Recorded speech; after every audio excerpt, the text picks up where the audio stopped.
Salut mon pote, salut ma pote. El Maestro pour te servir. Monega et Team. J'espère que tu vas bien. Heureux de te retrouver pour cette nouvelle vidéo. C'est vrai que ça fait un petit bout que je n'ai pas fait de vidéo. Mais bon, on a travaillé dans l'ombre. On a travaillé dans l'ombre et on va revenir très très fort pour cette nouvelle saison. Donc, si tu n'es pas encore abonné, abonne-toi. Et n'oublie pas d'activer la cloche de notification parce que là, il va y avoir vraiment du très très lourd qui va arriver sur la chaîne. Voilà. Donc là, justement, pour mon retour, je vais vous proposer un nouveau format de vidéo sur ma chaîne. Donc, ce nouveau format, ce nouveau concept, ça s'appelle Psychologie d'un Monéga Heroes. En gros, je vais vous donner ma vision globale sur les paris sportifs, sur le monde du sport en général. Et vous allez voir un peu ma psychologie, ma manière de penser et mon mindset, justement pour pouvoir faire du gain dans les paris sportifs. Donc, pour ce premier épisode, nous allons évoquer la compréhension du foot business. Qu'est-ce que le foot business? Le foot business, c'est tout simplement le foot moderne. Le football moderne depuis, allez, on va dire, depuis 2010, on va dire. Depuis 2010, là où les clubs ont commencé à rentrer en bourse, là, et les paris sportifs ont commencé à se démocratiser, surtout en France, c'est là où vraiment le foot a pris une direction nouvelle. Voilà, avant c'était vraiment plus basé sur l'émotion, sur, sur les statistiques des équipes. C'était vraiment, le foot, c'était vraiment quelque chose de... c'était un sport, c'était vraiment un sport populaire. Voilà, c'était un sport populaire. Mais maintenant, j'ai l'impression, et là c'est que mon avis, que maintenant le foot, c'est un sport populaire qui profite à des multinationales, qui profite à des institutions très puissantes et qui profite justement au capitalisme. Donc c'est complètement différent. Et c'est pour ça que les paris sportifs sont une très bonne opportunité de faire de l'argent. Là, je vais m'exprimer, je vais développer tout ça, je vais argumenter tout ce que j'ai dit. Mais en tout cas, c'est mon point de vue, c'est que spéculatif, hein, c'est vraiment uniquement ce que je pense. Et de toute façon, dans les commentaires, vous allez me donner votre avis par rapport à tout ce que je vais développer là dans cette vidéo.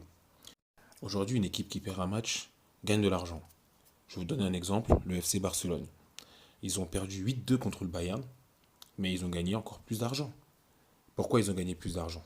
Grâce aux revenus générés par les retransmissions télé. Qui n'a pas regardé ce match? On a tous regardé ce match. Même des personnes qui n'aiment pas le football ont regardé le match. Mais ça, c'est des droits télé. Ça, c'est de l'argent qu'on donne. Et c'est ce qui rapporte énormément d'argent. D'ailleurs, les revenus télé, ça rapporte 33% des revenus d'un club. 33% des revenus d'un club, c'est les revenus par rapport aux retransmissions télé. Les revenus les plus importants des clubs, c'est les revenus générés par la vente de maillots. Et tout ce qui est produits dérivés, du genre stade petite figurine, mais c'est surtout les maillots. Les maillots, ça rapporte énormément d'argent. Et tout ce commerce autour du club, ça rapporte 49% des revenus. Presque la moitié des revenus générés par le club. Est-ce que vous vous imaginez? Et les 18% restants, c'est juste le match. C'est juste le match, c'est juste la victoire, là, voilà. La victoire, ok, on a gagné, prime de match, etc., prime de victoire. Ça, c'est 18%. Donc, les amis, c'est clair et net. C'est clair et net. On ne peut plus regarder le football de la même manière. Même sur le terrain, les joueurs, ils savent que même s'ils perdent, ils vont gagner énormément d'argent. Ça va rien changer. Leur contrat, regardez leur contrat. C'est plus pareil. Donc, c'est pour ça qu'il y a énormément de surprises. C'est logique en fait. C'est normal qu'il y a énormément de surprises et c'est pour ça que c'est très difficile de gagner. C'est pour ça qu'il y a beaucoup de douilles dans le foot. Parce que, on va pas se mentir, les équipes choisissent leur match. Les équipes, voilà, elles choisissent leur match. La dernière fois, il y a un truc qui m'avait choqué. C'était justement la veille du match PSG contre l'Atalanta. Enfin, la veille. C'était même des semaines avant, des semaines avant. Mbappé, il a été blessé. Ok, Mbappé, il est blessé. On n'a parlé que de la blessure d'Mbappé. Mais on n'a pas parlé de la condition physique globale de l'équipe, qui était vraiment pas bonne. Parce que bon, j'avais regardé les matchs, justement, Coupe de la Ligue, Coupe de France du PSG. Et physiquement, c'était pas top. C'était pas top du tout. Et on parlait pas de ça. On parlait juste d'Mbappé. Mais pourquoi on parle juste de lui? Mais parce que c'est le joueur qui vend le plus. C'est l'un des joueurs de l'équipe qui vend le plus. C'est le joueur le plus vendeur. Quand on parle du PSG, la marque PSG, eh ben, l'ambassadeur principal, c'est Mbappé. C'est lui le génie, le prodige du football français. Donc, il est plus important limite que le club. S'il est plus là, on s'en fout du PSG. Enfin, à part bien sûr ceux qui supportent, mais les aficionados du football, les amoureux du football, qui aiment les grands joueurs, ils vont plus calculer le PSG. C'est comme si Neymar, il partait du PSG, c'est la même chose. On va plus calculer le PSG. Mais Neymar, c'est une marque dans une marque. C'est énorme. C'est juste des questions de marque en fait. C'est juste des questions de, de gros sous, tout simplement. Et donc, pour les paris sportifs, pour les investissements sportifs, il faut vraiment être dans cet état d'esprit-là. Il ne faut pas être dans un état d'esprit de cette équipe, elle est plus forte, donc du coup, elle va gagner. Cette équipe, elle est meilleure que celle-là, donc du coup, elle va gagner. Non, c'est pas comme ça. C'est pas comme ça. Un joueur vaut plus qu'un club. Un joueur est plus populaire qu'un club. Par exemple, Neymar, qui a plus de followers sur Instagram que le PSG. Messi, qui a plus de followers sur Instagram que le Barça. Cristiano aussi. Cristiano Ronaldo, qui a plus de followers sur la Juve. C'est comme ça, c'est le foot moderne. Les joueurs gagnent plus d'argent à travers leur performance individuelle, à travers leur statut, à travers leur image.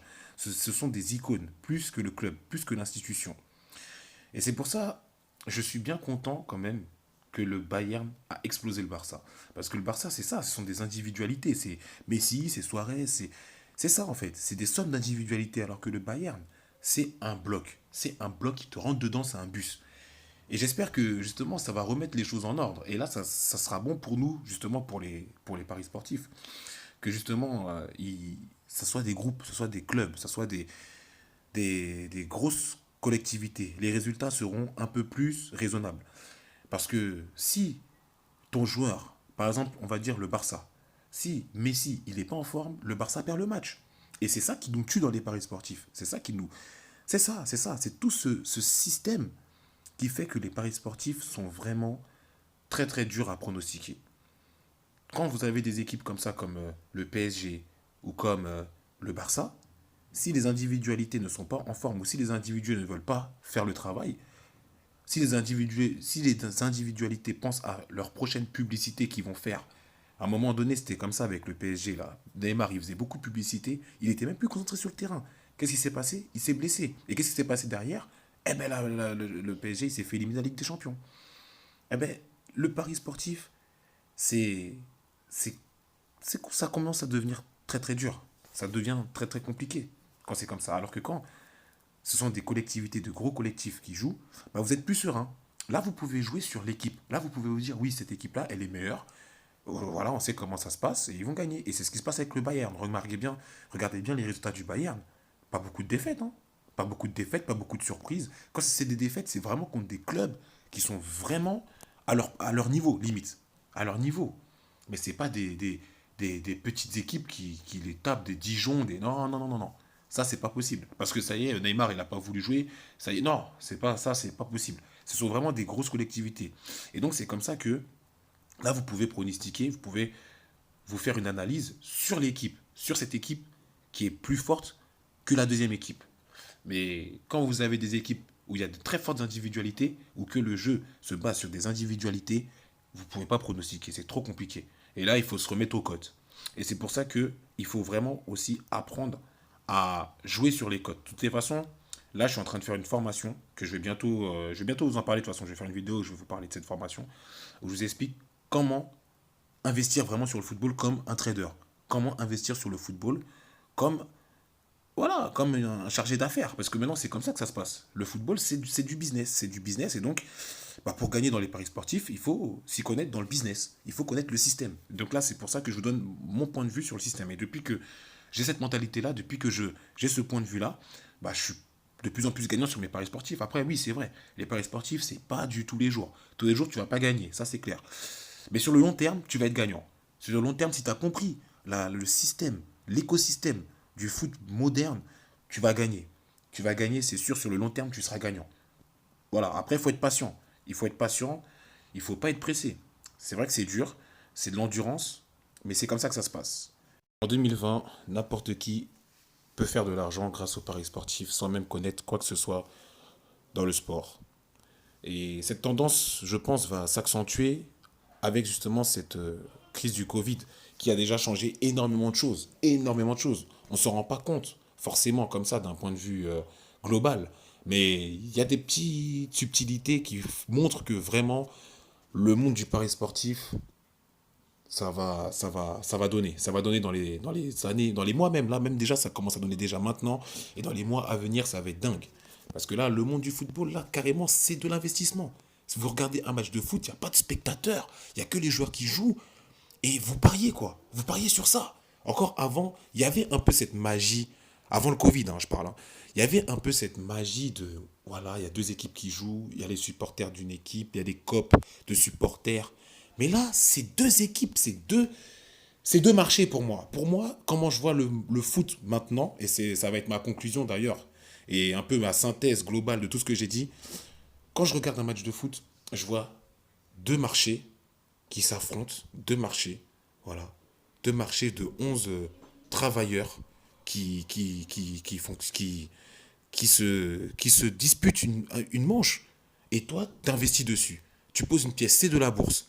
C'est de la bourse. C'est de la bourse. Tout simplement, c'est de la bourse. C'est comme les marchés de Wall Street. C'est comme les marchés du CAC 40. C'est la même chose. C'est de la bourse. C'est de la bourse. Donc, voilà. Et cette tendance-là, elle va s'accentuer au fur et à mesure du temps parce qu'on n'est pas prêt de revenir dans les stades. Donc, vraiment, le pari sportif, ça va prendre une autre dimension. Ça a déjà pris une dimension, mais là, ça va prendre une autre dimension. Là, ça va être quelque chose d'autre, ça va être quelque chose de fou. Et c'est pour ça que il faut vraiment travailler, il faut vraiment se former, il faut vraiment développer ses compétences, surtout au point de vue des cotes. Je précise vraiment surtout au point de vue des cotes, parce que là, le monde du sport a changé. Et forcément, les résultats seront plus les mêmes. Les douilles seront plus grosses. Donc, il faut changer sa manière d'analyser les matchs. Et c'est ce que je vais vous proposer justement dans les formations que je suis en train de réaliser actuellement et que je vais bientôt vous proposer. Et d'ailleurs, dans une prochaine vidéo, je vais vous proposer justement une formation toute nouvelle que j'ai effectuée il n'y a pas longtemps là. Et ça sera justement une formation basée sur les cotes. Voilà, ça sera une formation basée sur les cotes, une méthode d'analyse basée sur les cotes. Et je vais vous montrer exactement toutes les étapes à suivre, toutes les démarches à faire pour générer du gain sur le long terme avec la méthode que je vais vous montrer. Et ça c'est cadeau, ça vaut de l'or. Hein, ça vaut de l'or. Franchement, sur le long terme, vous allez gagner énormément d'argent. Ça, je peux vous le promettre. Et je veux vous la donner gratuitement d'ailleurs pour vous remercier de votre soutien car malgré tout, hein, je fais pas des vidéos souvent, mais vous êtes toujours fidèles, vous m'envoyez des messages tout le temps. Et ça me fait vraiment plaisir. Et ça, justement, ça me donne la force de travailler tous les jours, tous les jours, tous les jours. Là, vraiment, j'ai pris le temps, vraiment. Je me suis mis en arrêt pendant un bon bout de temps. J'ai pris le temps vraiment de travailler dans mon coin, trouver des nouvelles stratégies, trouver des nouvelles méthodes. Et là, maintenant, j'ai pas mal de nouvelles méthodes, pas mal de nouvelles stratégies que je vais maintenant vous mettre en place. Là, ça va vraiment être une autre chose. La chaîne va vraiment prendre une autre direction. Et j'espère que vous, mes amis guerrieros, vous allez bien profiter de tout ce que je vais vous donner comme outil pour pouvoir justement générer du profit sur le long terme. Voilà les amis, c'était le premier épisode de la psychologie d'un Monéga Heroes, la compréhension du foot business. Laissez-moi des commentaires, dites-moi en commentaire ce que vous en pensez, donnez-moi votre avis. Et si ce format de vidéo vous a plu, bah, faites-moi part de ça. Je ferai d'autres épisodes, j'ai beaucoup de choses à vous dire. Donc, c'est pas fini, il faut vraiment que les choses changent et que on fasse du gros gain. C'était El Maestro, Monéga Heroes Team.